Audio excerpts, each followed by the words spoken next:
नमस्कार, स्वागत है आपका केमिस्ट्री क्लासेस में। चलिए आज हम शुरू करते हैं एरोमेटिक यौगिक। एरोमेटिक यौगिक में जो एरोमा शब्द है इसका विशेष मतलब होता है, इसका मतलब होता है स्मेल।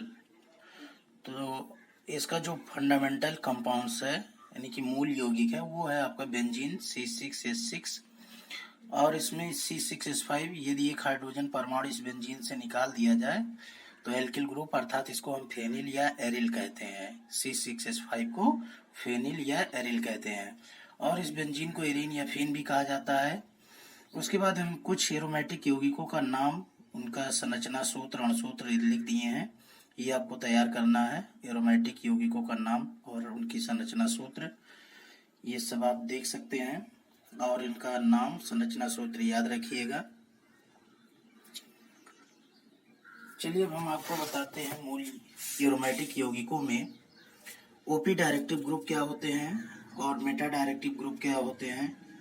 इसके लिए हम आपको एक एग्जांपल के द्वारा समझाते हैं कि ये देखिए, हम आपको दिखा रहे हैं, यहाँ लिखा हुआ ओपी डायरेक्टिव ग्रुप। ओ का मतलब होता है आर्थो, पी का मतलब होता है पैरा अर्थात आर्थो पैरा डायरेक्टिव ग्रुप, या इसे कहते हैं आर्थो पैरा निर्देशक समूह, और इसे इलेक्ट्रॉन बिट डोनेटिंग ग्रुप भी कहा जाता है।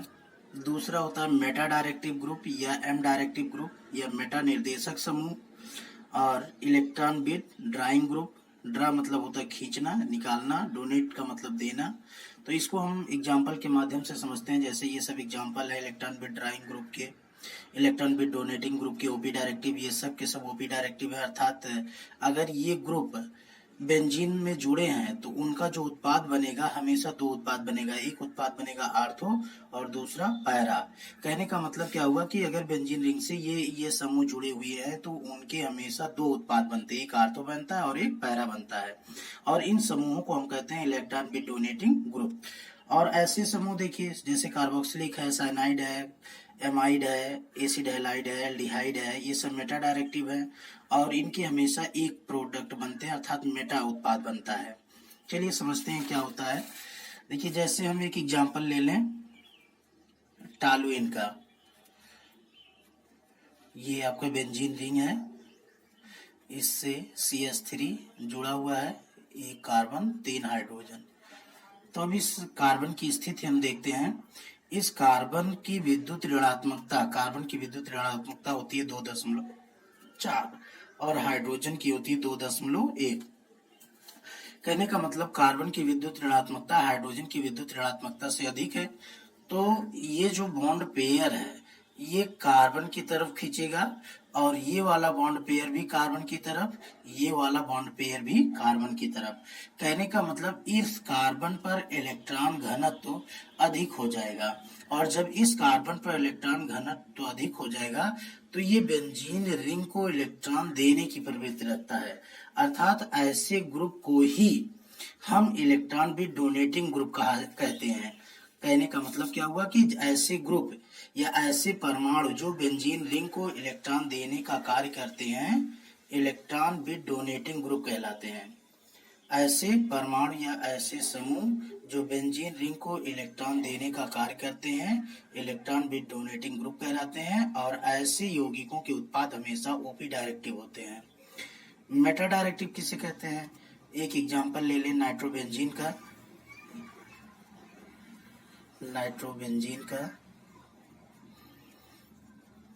ये नाइट्रोबेंजीन है, इसमें ऑक्सीजन की विद्युत ऋणात्मकता अधिक है तो बॉन्ड पेयर इधर खींचेगा, इस पे नेगेटिव चार्ज आएगा। ये बॉन्ड पेयर इस पर खींचेगा, इस पे नेगेटिव चार्ज आएगा, इस पे पॉजिटिव। कहने का मतलब इस पे इलेक्ट्रॉन घनत्व कम होगा तो ये बेंजीन रिंग से इलेक्ट्रॉन निकालने की कोशिश करेगा। यह एक एग्जांपल और लें इसी प्रकार बेंजोनाइट्राइल का।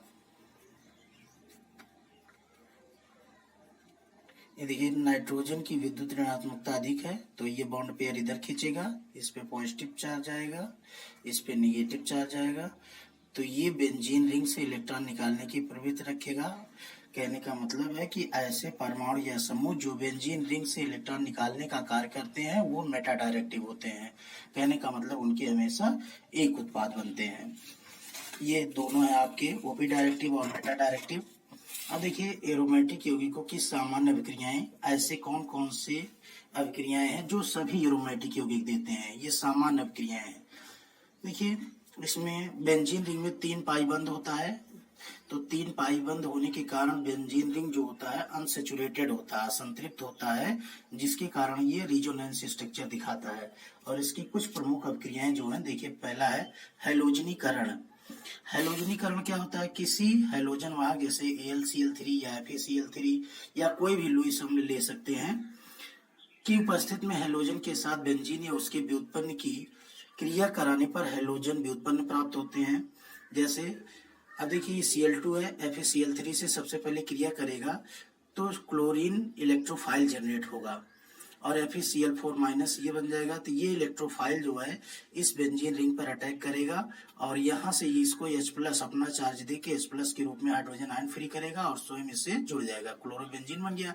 अब ये इलेक्ट्रोफाइल इस न्यूक्लियोफाइल पर अटैक करेगा और यहाँ से Cl निकाल के HCl में कन्वर्ट हो जाएगा और FeCl3 जिस रूप में जोड़ा था उसी रूप में बाहर हो जाएगा। तो ओवरऑल रिएक्शन क्या होगी कि बेंजीन प्लस Cl2 और FeCl3 गिव्स आउट क्लोरोबेंजीन।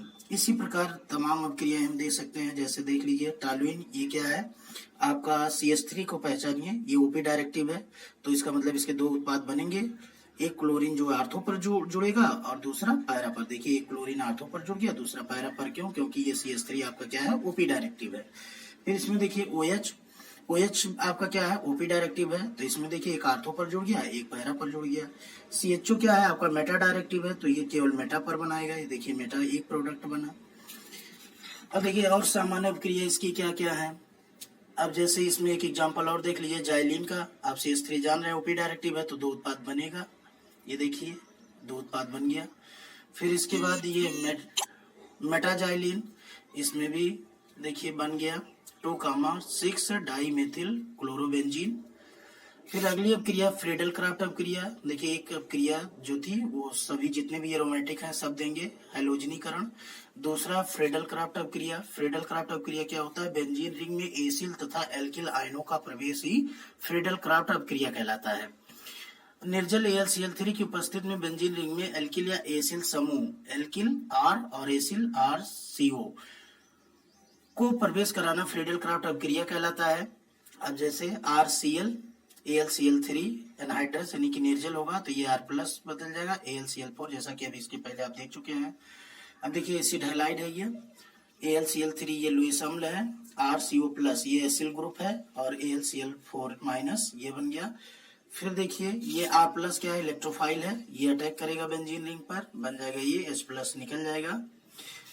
अब देखिए इसी मैकेनिज्म पर ये सब काम करेंगे। आपका बेंजीन है, अब फ्रेडल क्राफ्ट अपक्रिया में आप जानते हैं एल्किल या एसिल का प्रवेश, अब CH3Cl ये आपका एल्किल हैलाइड है, इसमें देखिए CH3 यानी कि एल्किल ग्रुप का प्रवेश हो गया और ये निर्जल AlCl3 की उपस्थिति में हुआ, HCl बाहर हो गया, यहाँ पर HCl बाहर हो गया।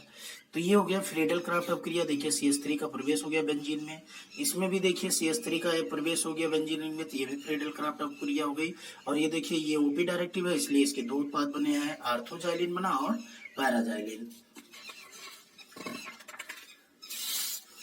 ये बेंजीन, ये आपका एसिड हैलाइड AlCl3, ये भी फ्रेडल क्राफ्ट अपक्रिया, इसमें देखिए CH3CO है, एसिल समूह का प्रवेश हो रहा है और प्लस HCl ये निकलेगा। ये नाइट्रोबेंजीन, ये आप जानते हैं मेटा डायरेक्टिव है, तो इसका केवल मेटा पर ये प्रोडक्ट बनेगा। फिर अगली अपक्रिया है तीसरी अपक्रिया, इसकी कॉमन अपक्रिया है जो कि सभी एरोमेटिक यौगिक देते हैं।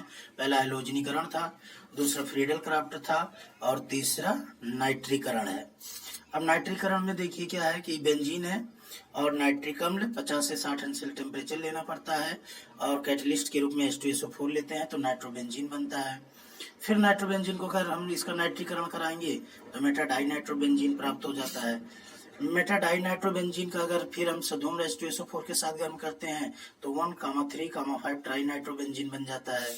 इसी प्रकार फिनाल का अगर नाइट्रीकरण कराते हैं तो आर्थोनाइट्रोफिनाल और पैरानाइट्रोफिनाल बन जाता है, क्योंकि ये जो समूह है ये OP डायरेक्टिव है। फिर अगला है D, ये चौथी अपक्रिया है कॉमन अपक्रिया जो कि सभी एरोमेटिक देते हैं, सल्फोनीकरण। इस अपक्रिया में हाइड्रोजन परमाणु सल्फोनिक अम्ल SO3H समूह द्वारा विस्थापित होता है। एरोमेटिक यौगिक को सल्फोनीकरण करने के लिए प्रायः उन्हें सधूम्र फ्यूमिंग सल्फ्यूरिक अम्ल के साथ गर्म किया जाता है। इस अपक्रिया में SO3 या SO3H+ इलेक्ट्रोफाइल का कार्य करते हैं। ये बेंजीन है, सधूम्र H2SO4 SO3H जुड़ गया और सल्फोनिक एसिड बन गया और प्लस इसके साथ निकलता है H2O वाटर मॉलिक्यूल। बस ये कॉमन अपक्रियाएं 4 थी, चारों समाप्त हो गई। अब हम आपको स्पेशल यौगिक पढ़ाएंगे बेंजल्डिहाइड।